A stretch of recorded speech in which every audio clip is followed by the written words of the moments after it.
if we could start off by with both Maria and Adisa, if you both could introduce yourselves, share your job title, the company. We all know that you've attended California's campus in the past, and what your major was while you were a student. So if Maria, if you want to start first, or Adisa, which is easier for you there? Maria can go first. Okay, Yeah, perfect. that's no problem. So hi everybody, my name is Maria Dovshek. I just graduated from CalU last December, I think. A year went by very quickly. But I majored in communication studies with a minor in event planning, and now I work at ADP, the payroll provider. And then Adisa. Yes, hi, I'm Adisa Hargett-Robinson. I graduated from Cal U in 2016, and I studied political science with a minor in public relations. And now I work at ABC News. I'm a producer for GMA3, so Good Morning America's Third Hour. Thank you so much, everyone. And we're just so excited to have you. So the first question that I want to get out there is, tell us about your journey. I know that both of you were very heavily involved on campus. You did internships. So tell us about your journey when you were at California and the skills that you gained and how it applies to your career path now. Whenever I was at CalU, I was very involved on campus. I, was in a lot of clubs, from GSS, the service sorority. I was in student government. Just a lot of extracurricular activities, as well as having a work study in the volunteer office. And then I also served as oh my gosh, I'm sorry, I'm like blanking right now. The student trustee as well. And with all of this stuff that I did on campus, it honestly helped me a lot in the working world right now. And the one skill that I'm grateful that I learned from all of those is working with a team. Just because in my job right now, I work with a lot of different people, ranging from my boss or people above my boss or just my coworkers who I work with on a daily basis. I think I was prepared to work with a variety of different people from the different clubs and the different organizations that I was on campus.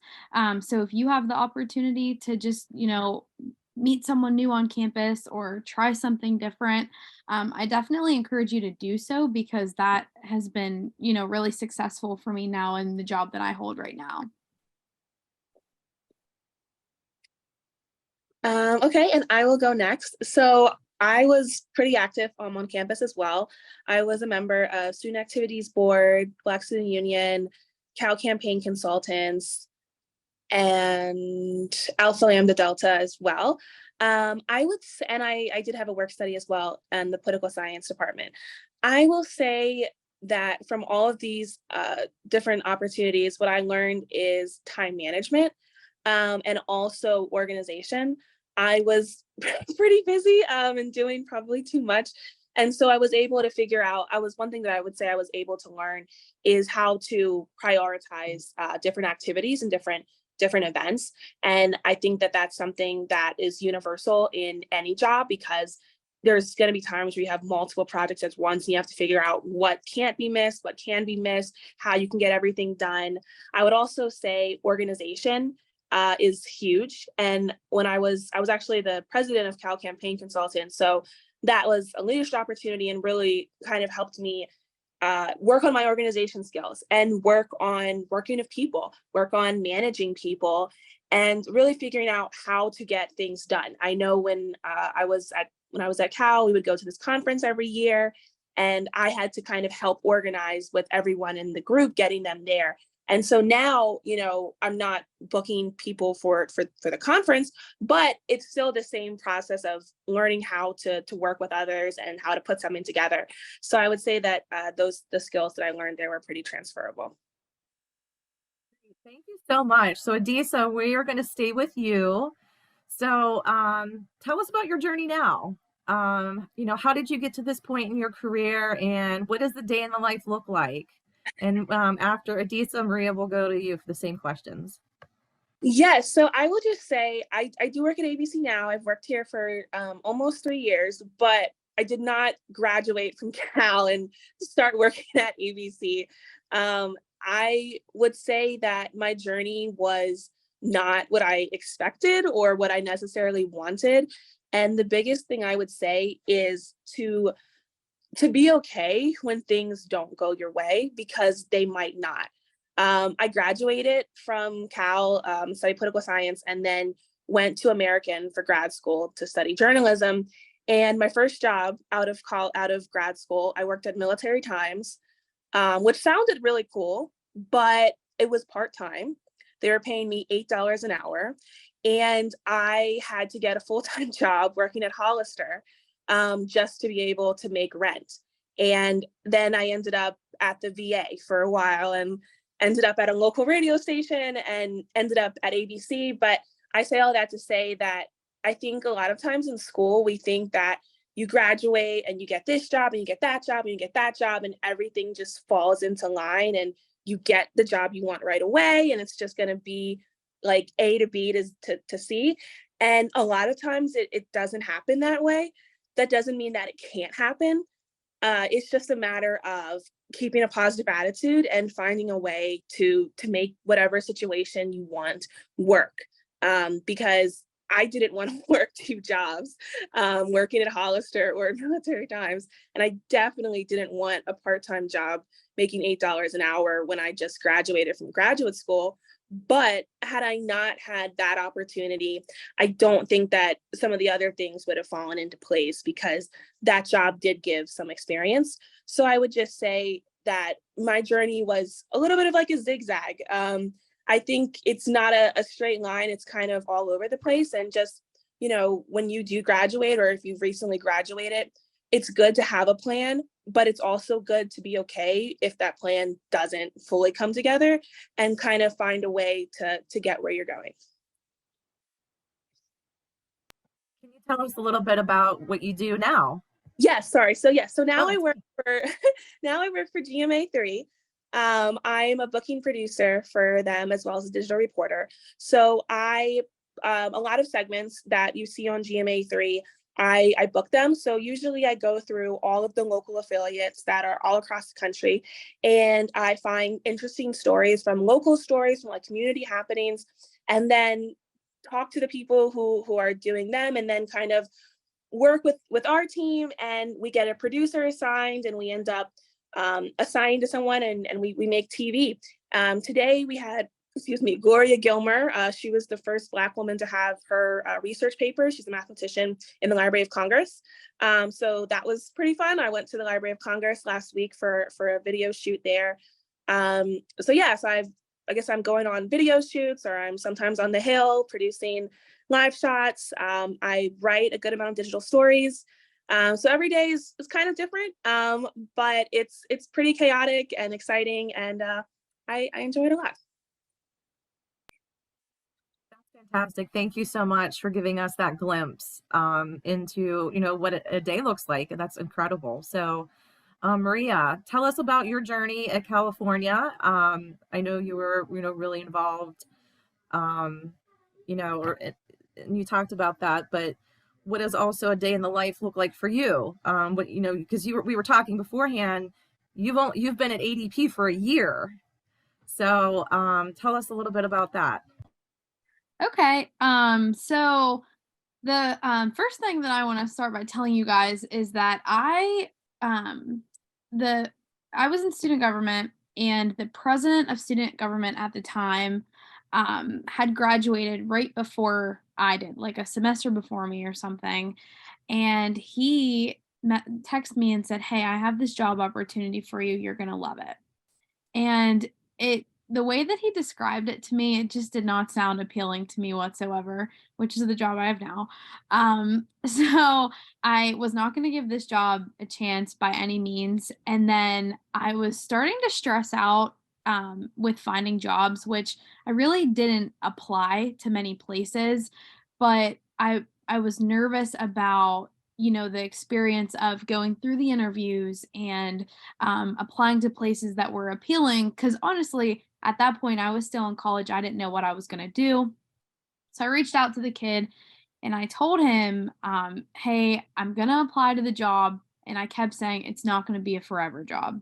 Meanwhile, I had no idea like what this job entailed, but I thought from the person that referred it to me, I thought, I'm not sure if I can do what he does because he seems like he's very experienced. Yeah, I don't know. He just seemed like he'd be way better at the job than I would be. So I ended up applying, and I ended up getting the job in October, but then I was graduating in December. So I had already had a job locked down, and I applied to other jobs, but this job still seemed a little more like it still seemed interesting to me. So I started the job, and I still was saying this is not going to be a forever job. I'm just going to try it out. Um, and now a year later, I love it and I hope it is a forever job. Because and then I'll just tell you a little bit about what I do and why I think it's a forever job. But so like I said, I work for ADP, the payroll provider. So what I do is I work in the sales department and I work with all small businesses. So basically, I have a territory of small businesses in any state. They give me, they call it a territory. So in the territory, you can work with a variety of clients ranging from 1 employee to 49 employees. That's called the small business sector. So what I do is I call them and I work specifically with the HR. So in each state, there's a requirement that each small business needs to have depending on how many employees they have, what state they're in, things like that. So I call them and I run through a checklist that ADP gives me. And then if there's something that they're missing that they need, we can give it to them through ADP. So it's honestly just it seems easy, but it's not. I wouldn't say it's always easy because there are some people that will give you a run for your money. But it's nice because like you meet different people all the time, and people are grateful for the things that we're providing, because if they don't get it through ADP, they have to go through like a lawyer, an attorney, things like that. So we basically sell convenience for small businesses. But there's other things that we do too, like we help with hiring, or if people need, we sell other things called beyond payroll products. So if you guys are familiar with running a business and you need something like retirement services or health and benefits or workers compensation, things like that, we have the ability to sell those products to them. And then what's cool about it is the people that I work with only specialize in certain things. So if my partner specializes in workers' compensation, I basically send him the business. He does the work, but I get half the sale. So it's really cool to be working with different people and also meeting new people, through the small businesses. So, but I think it's a forever job now just because of, I hope I'm not going too long, but the culture at this job is just amazing. Like they care so much about us, and if I need a day off, they don't question it. They'll give us random days off all the time. You worked so hard last week, you get next Friday off. So it's a really, really good company to work for. And I just, if anybody's interested in doing sales at ADP, come talk to me. I'll try to get you a job. Thank you so much, Maria. And, you both hit on really great points talking about your current situations, your current jobs. So, Adisa, from what I heard you say, like, every day looks different for you. So, that's exciting. And that's something some people would value. And Maria, you touched upon the culture, because when deciding upon employment, when you first graduate, understanding the culture in an organization or an industry even is really important to understand. So, so Maria, we will, I'll ask you both this, Maria and Adisa, but Maria, we'll have you go first. looking back at these experiences that you have, and now at this point in your career, what tips do you have, or what do you feel like you wish you would have known as a new professional entering the workforce, or upon graduation? So one thing that comes to mind is just don't stress. Like when you start a new job, it's going to be hard. You're going to start and you're going to see the people that have been in the role that you're in for a year or two or 15 or whatever. And it seems so easy to them. And you're going to think, I cannot do this. This is too hard. I don't understand it.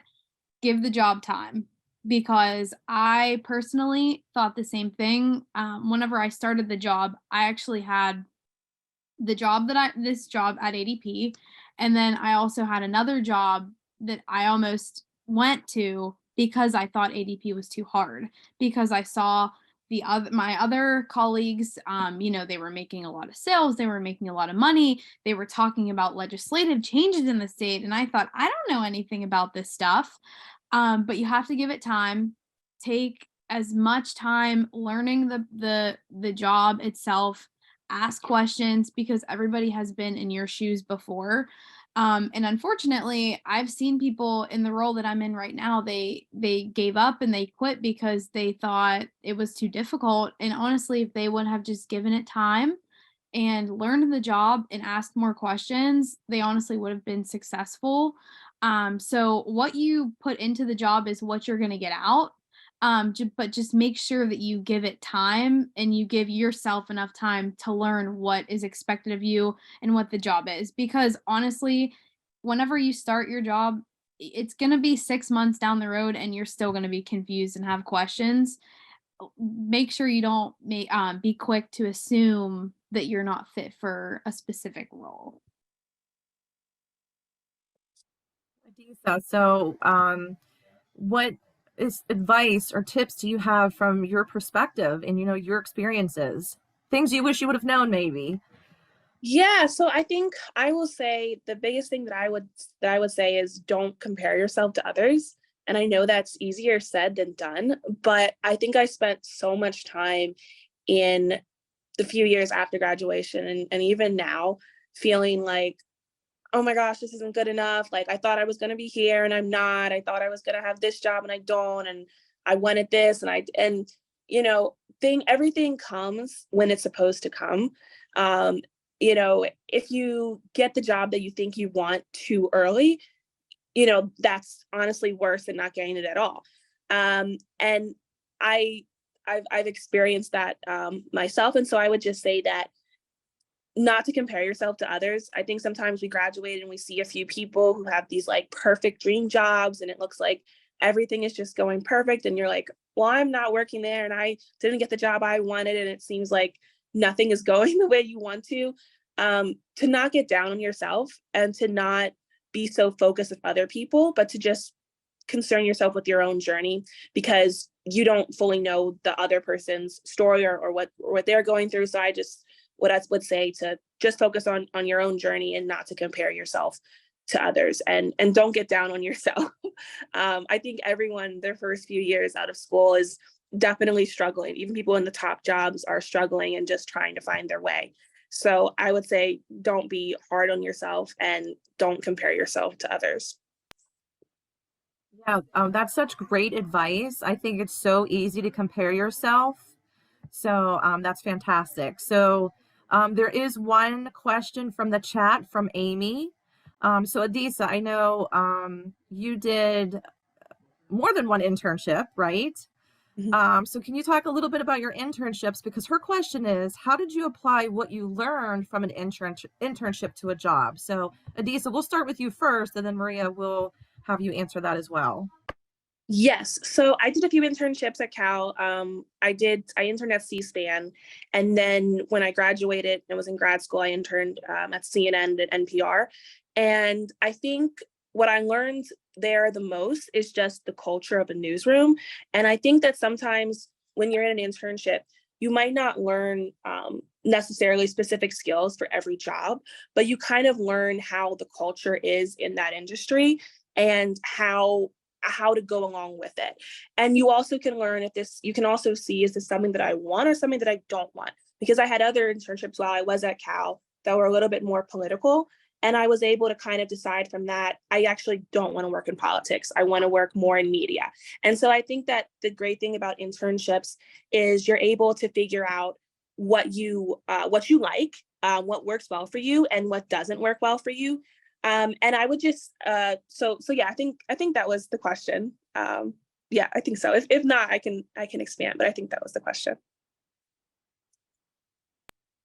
It was. Yeah. Thank you so much. Maria? As for me, I would honestly go off of what Adisa said. The most important thing that I learned, and I interned with Eaton Park at their corporate office, and it honestly taught me, that not every job is the same.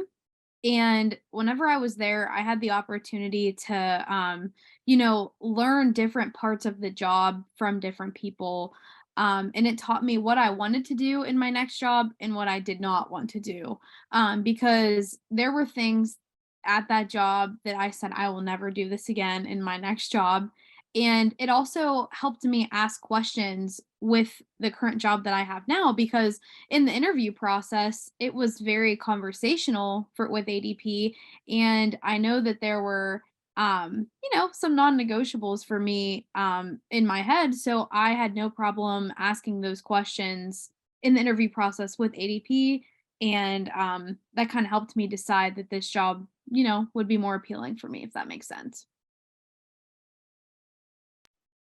Great. Thank you both so much. And it's helpful to see that I think many students don't always realize that internships are a way to test drive those careers. And it's a two-way street, whether you want to know if you want to like it or what you like about it, what you don't like about it. And you're not locked in for life. That doesn't mean this is what you must do. And I've chosen the wrong field if this isn't what I want to do. Oh no, there's other alternatives, which are really helpful. But now, both of you have been involved and had some internship experiences. Students that have not had much job or internship experience or club involvement during their college experiences, how can they address the lack of experience in applications for grad schools or for jobs? So if Adisa, if you want to start first, if there's any tips that you might share, if they don't have things to discuss, what types of tips that you could share, and then same for you, Maria, when after Adisa. Yeah, so what I would say is you can use your class experience. You can kind of try to lean in on that, especially if you have a project that maybe you were leading a project or the project was heavily related to your class material that would be around the internship or the job. I would lean into that. And another thing I would do would be to get on LinkedIn and start messaging other people who have the job that you want. I would start with here at Cal, the department here, and see kind of recent graduates, but I would also expand on that and look on LinkedIn and see who's in your area, who works in a job that you work in, and go out for coffee or go out for lunch and just see if they're willing to just speak with you. And usually people are. I think sometimes we think that people don't want to talk to us, but people love to talk about themselves. So if you reach out, more than likely they'll say yes. And I think that experience can also be very helpful. It might not be a full internship, but they might invite you in to shadow, or they might invite you in to volunteer for a few days, or at least you get to see the office and just learn from someone who's in that field. So I would say, even if you don't have the internship experience, you can still find that experience, or you can still talk to people who are in those positions. So then Maria, if there's something you would like to add in addition. Yeah, I would just think about the skills that you're good at, that you want to take into a job with you. And just, put those on your resume, and when you go to the career center, I'm sure that they'll help you like make it look nice, but put the things on there that you want to be doing in your job. Don't put something like that you're good at just because you're good at it, but something that you plan to utilize in the job that you want to be using, if that makes sense. And I also totally agree with the class experience too, because I've used a lot of skills in my job that I learned in class too. So that is also another thing that I would, keep in mind as well.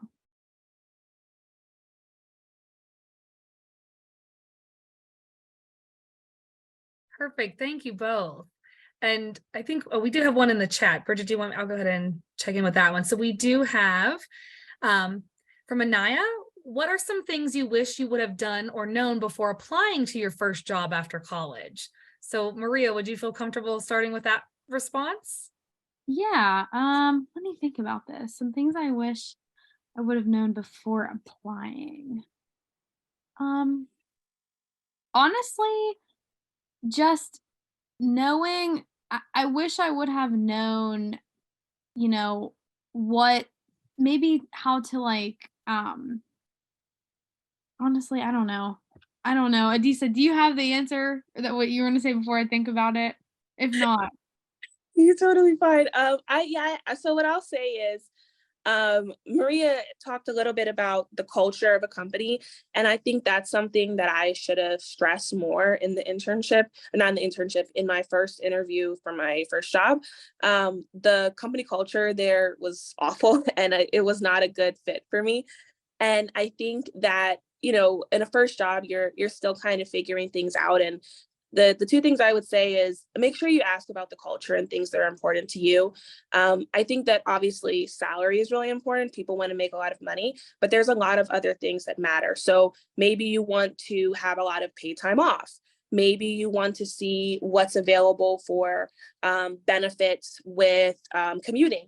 Or maybe you want to know, is this an office where you guys have, you know, regular lunches together, you guys socialize, or does everyone just kind of standoffish and it's not really a close office experience?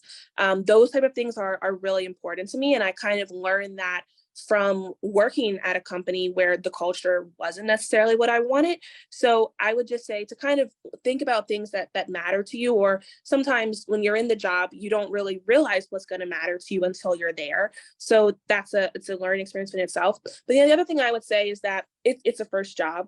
It doesn't have to be forever. When I got to military times, I was like, oh, I'm going to be here. And I really saw myself there for what I thought was going to be a long time.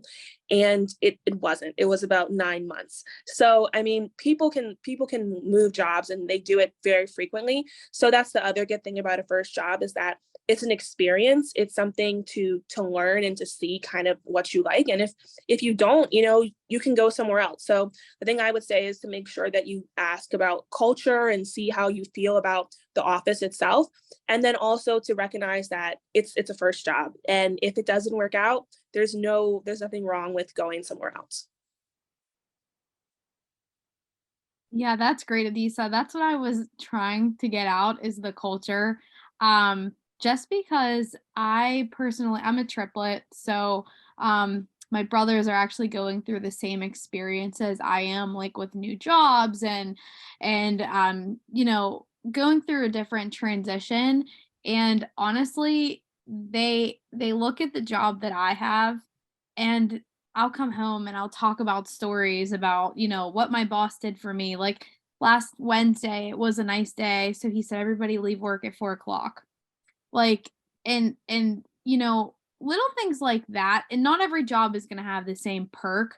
But when you go into an interview process, ask, what's the culture like here? What do you do for your employees? Um, or are there any incentives for your jobs for the job? Just because I was going to apply for or I was telling you guys earlier, there was another job that I was going to apply for, and I asked the guy in my interview, I said, so what's the work life or the work life culture at your business? And he said, oh, you work 9 to 5, and then that's, I mean, you know, you get paid time off when need be. And it was kind of like the bare minimum for that business. And with my job, like I said, they give us specific days off. They bring us breakfast on certain mornings. Last year, whenever I started, they took us to a March Madness game and they paid for the entire company to go. So just ask about that stuff, because that's part of the reason why I love my job. Like, no matter where you go, you're gonna get paid. I mean, make sure you negotiate for the salary that you want. And make sure that you like the hours and the commute and all of that important stuff. But think about the extra stuff too, because it's very important. And honestly, that's why I love my job, because they show us that they appreciate their employees, and it's, I mean, it's just super nice. And even I work hybrid. So the fact that I can work Monday and Friday at home and then go in the office 3 days a week, I mean, honestly, to me, that's a luxury. Just because I have that, I get to, socialize with people during the week, but also I don't have to drive the 45 minutes to work on Monday and Friday. So, yeah, just make sure you guys fight for what you want whenever you find the job that you are looking for. Thank you so much. And those are fantastic points. And kind of going off of that, what benefits outside of salary have been valuable for you? And just to kind of plug, we are having a session on how to negotiate benefits and salary coming up. We'll show the slide at the end here, but that's just something, since this is a topic of conversation, it's really important because I think a lot of soon-to-be professionals don't think about this. It's a good topic, so thank you for highlighting it. So if either of you, I mean, Maria, you gave a lot already of your feedback for what's been valuable for you.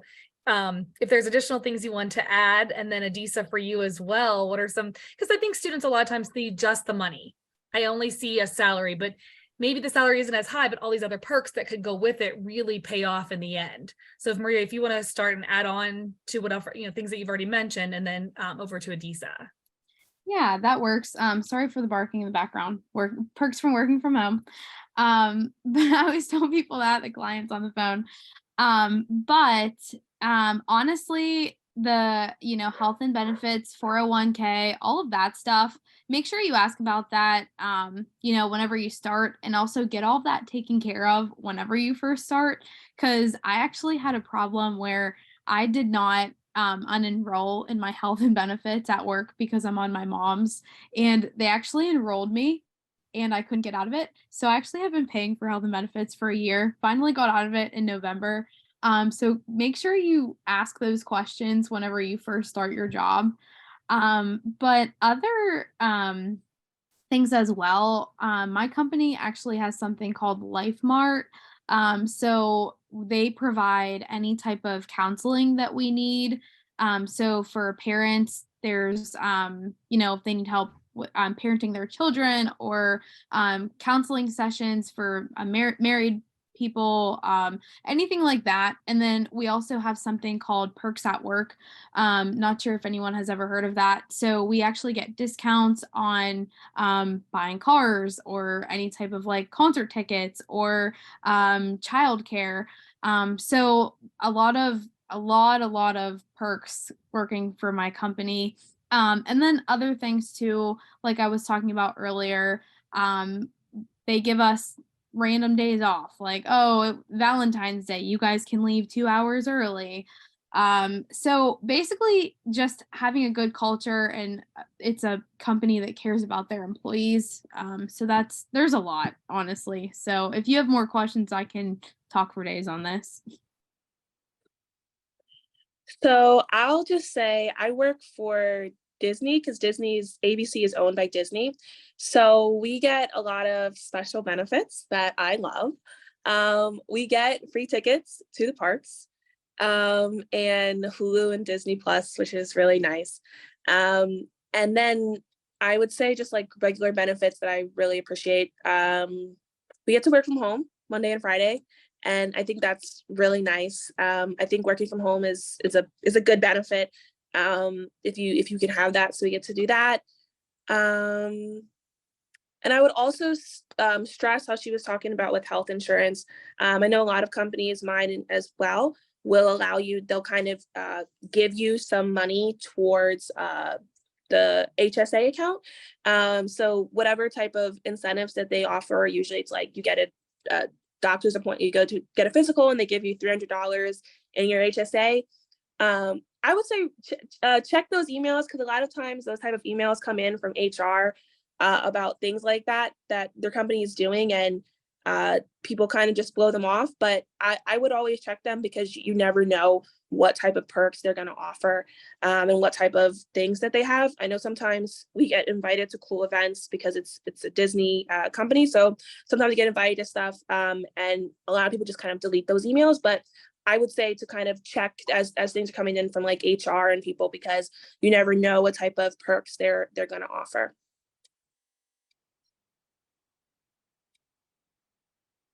That's amazing. Those are fantastic perks. Thank you. At this time, does anybody have any questions that they would like to ask the panelists? If so, please drop it in the chat. This is a great time for you to ask things you want to know about, advice, tips, information. Please let us know what you would like to, what questions you'd like us to ask.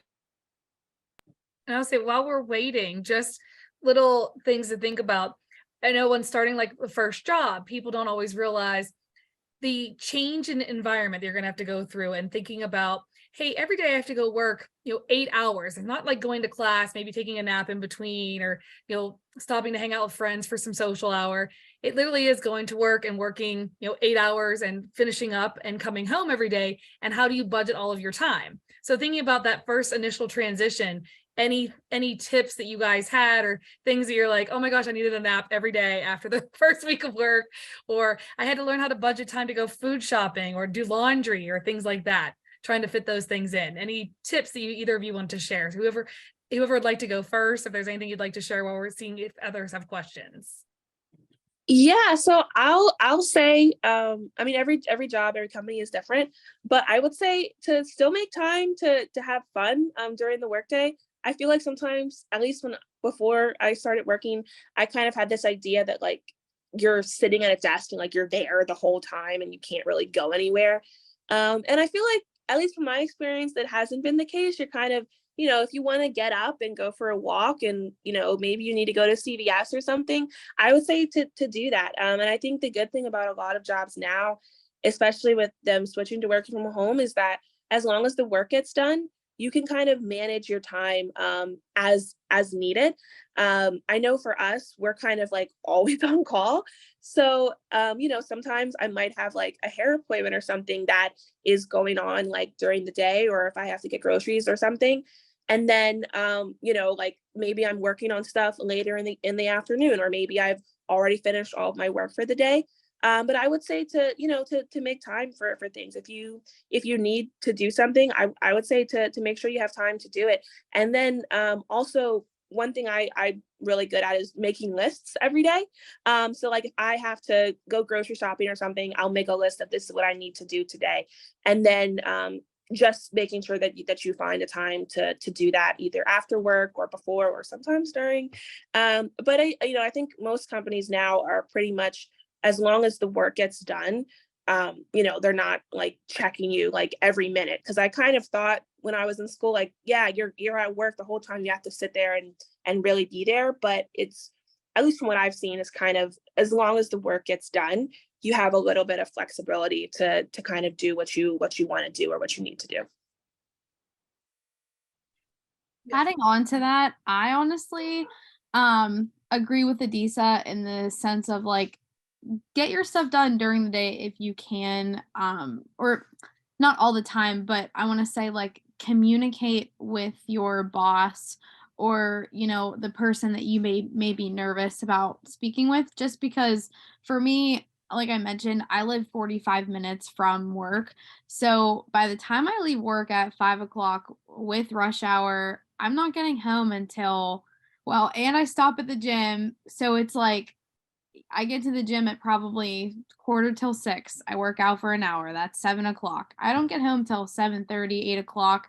It's a long day. So just know that you're not the only one that I'm sorry, someone from work is calling me.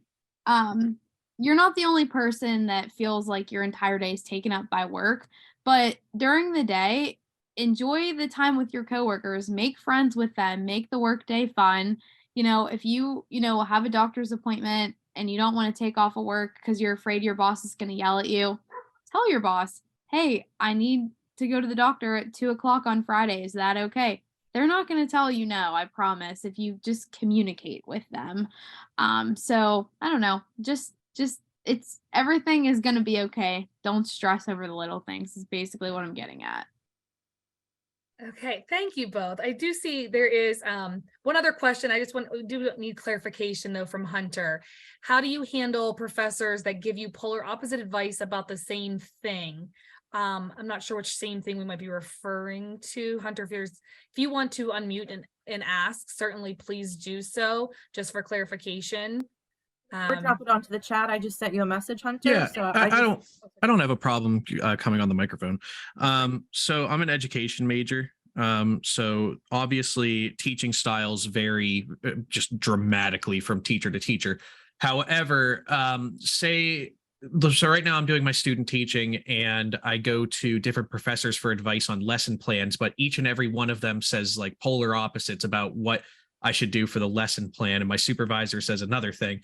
Well, I know that I should answer my supervisor if the other one's like, well, one's the head of the education department. Like, it's kind of hard to like, determine like who to listen to. How do you deal with different professors, different supervisors telling you like absolute polar opposite things and each one thinks they're the right one? great question. Yeah, like as a professional, how have you both managed those maybe conflicting opinions or direction from supervisors? So I'll say first, yeah, you're right. You want to follow your direct supervisor. I would say that's first and foremost. And I think I understand the question, but if I don't, let me know and I can try to re-answer it. But the one thing that I would also say is to kind of talk to people and kind of listen to hear what they're trying to say. Because I think sometimes some people who I've talked to who have said one thing or people say something else. I like to listen to both of their perspectives and kind of see what they're saying, and then just kind of take it with a grain of salt and kind of do what works best for you, as long as that falls under what your direct supervisor wants. I think that sometimes people want to be right or want to make sure that they're saying whatever they think, but it might not work. Whatever they're telling you from their experience of their class might not apply to your class. So I would listen to what they're saying and, listen to both perspectives. But at the end of the day, I would listen to your direct supervisor and do what works best for you, because everyone has a different perspective. I know people from other networks who talk about how they do things. And I have friends who work at the same network I work at, and it's very different coming from show to show and network to network. And so there's no like one size fits all. So I would just say, as long as your direct supervisor is happy, that would be the main thing that I would make sure is good. Sorry, I caught the tail end of that. They needed help at work. But I honestly agree with Adisa. Everybody's experience is going to be different. Even if like even with school, because I think you said you're an education major, even like the school that you get a job in is going to have different requirements than your professors asking of you right now. And that's nothing that you can prepare for. So, whenever you get into that role, just make sure that you're, asking questions and finding out what's expected of you, because even if you get a new job working at a different school, they're probably going to have different requirements than the school you were at before. If that makes sense. I hope I answered that correctly. I came in at the tail end. Yes, thank you so much. Those were both, that was really great insight and answers to that question, because it can be so hard and it's so conflicting, and knowing what to do and how to handle that, especially diplomatically. So thank you for that insight. We do have another question. What is something that you are still learning? Something that, although you have a job now, there's still things you feel like you need to know or should learn? And this is from Anaya. I can hop in and just say that every day is a learning experience.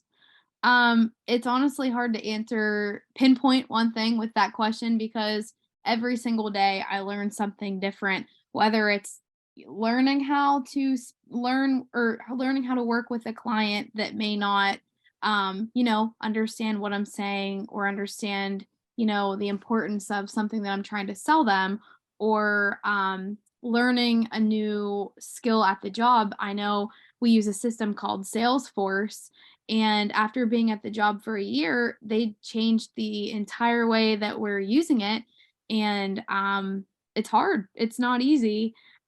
So just take it day by day. And if there's something new that you have to learn or that you are learning, don't panic, because someone else is going to be in the same situation that you are. But don't be afraid to like lean on your boss or your coworkers or whoever to figure it out. I think that was a great answer. Maria, I'll piggyback on that. Uh, I'll say for me at my job right now, we have kind of how similar to Maria was saying, we have a system that we use called Galaxy for video editing and for finding video.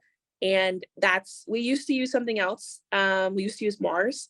And once I learned Mars, we switched to Galaxy. So, that's a learning experience. And I think the other thing that I'll say is that I think you're always learning new things. And once you get where you want to be, you kind of, I feel like when you're in school and when you don't have a job, you're more so looking to find a job and to get that job. Once you're in the job, you start looking at yourself and see, how can I move up? How can I improve in this job? And you start looking at different ways you can improve. And I know for myself, one thing that I've started looking at is I speak too fast, and I use a lot of ums and ahs, and so I'm trying to speak clearer. So those are some things that I would say. But I say once you get more into working, you'll start looking at things within yourself and saying like, okay, I have this job now, so how can I do better? Or what's something that someone else does that maybe I can learn from them, or different things that you can learn to apply to yourself. That is so fantastic, Adisa. It's just always that, lifelong continuous learning, right? On the job, it's just continually learning new things. And, even at Penn West, we've had many changes of different software, like you said. So that's just one aspect that, is probably very typical in the workforce. Learning different software, specific to the company. So it's just adapting and learning, and it's lifelong. So at this point, we are going to wrap up. So Adisa, we're going to start with you. Do you have any final thoughts, tips that you would like to share? I'll just reiterate to just not get down on yourself, and to say that imposter syndrome is real. I think that sometimes we think that we're not doing, we see other people doing things and we're like, oh man, that person's so cool, and we like hype them up, and then we look at our own lives and we're like, oh, I'm not doing this, or I could be here, or this isn't that, and we kind of feel like we're not where we should be, or we're not as cool as we are. And usually we're doing much better than we give ourselves credit for. So I would say to not get down on yourself and to really be proud of your accomplishments, because they're something to be proud of. They might not be what your neighbor or your boyfriend or your friend is doing, but they're what you're doing, and they're something to be proud of and to be celebrated. So I would say to keep a good attitude, to not get down on yourself, and to not think that to not be an imposter, to realize that you are the person that should be in that position, that should be in that internship, that should be in that role, and to really own that, and to own it with confidence. Thank you so much. And you're right, imposter syndrome is real. And I'd say most professionals probably experience it at some point. So thank you for touching upon that. Maria, do you have any last thoughts that you'd like to share? Basically just this time, finding a job and graduating and, making the transition, it is difficult. I mean, I struggled with making the transition of kind of like how Chrissy was saying earlier, like you can take a nap in the middle of the day, or you can go talk to your work study boss or whomever to lean on, or you can be with your friends 24/7, and then real life hits you and you don't see your friends every day. you're meeting new people, your day-to-day is completely different. But embrace the transition, and you have the ability to make your life the way you want it to be. If you want a job that's 9 to 5 or 7 to 2 or whatever that may be, make your life the way you want it to be, because there's a wide variety of jobs out there that you probably don't even know exist. So, do the research, ask the questions. And something that my boss always tells me is that I think Adisa said something that made me think of this, but he always tells me you deserve to be in this role and you deserve to be making the money that you're making. So don't be hard on yourself and just like be proud of where you are. And he tells me that at least once a week. So just good luck to all of you, finding jobs. And if you have any questions, after this, or, if you're interested in even working at ADP, Chrissy and Bridget both have my contact information. I don't mind them giving it out, and, I'm more than happy to help, whomever may need help. Thank you so much. I will put my contact I'll put my email that way in case if anybody's interested in your contact information, Maria, I can send it out if you're okay with it. And That as well. are you okay with that? So both Adisa and Maria, thank you so much for that. I'll put my contact information in the chat. That way, if you have would like to get in contact with these amazing professionals, you can email me. And then Chrissy has the slide that has the rest of our series. So job search tips, researching and negotiating salary and benefits package, which, that was touched upon here today, and interview trends. So all of these things we talked about today. So tomorrow, hopefully, if you're free, you're able to join for the rest of the week, kind of touching upon today, the different aspects that these amazing professionals touched upon each of these subjects. So these would be highly beneficial to you to continue the conversation. So Maria and Adisa, thank you so much. We are so appreciative of you and your time and hearing your journey. And I know that our students benefited greatly from it. Christy and I knew you, we knew you when, right? And now to see you thrive as professionals is really, amazing for us. So we're so thankful we get to see you and keep in contact and see your journey, because, we're so proud of you, and we knew you do great things, and here you are doing great things. Well, thank you guys so much. I remember you guys as well. And I'll just say to everyone who's still there, the team over there is so helpful. I think Emma Jackson literally wrote my first resume. So they're amazing, and definitely do not sleep on that department, because they really help you guys out. So definitely reach out to them. Thank you guys. Yeah, thank you too. I'm so happy I was here to talk with all of you guys. Thank you both so much. We truly appreciate your support and sharing your information.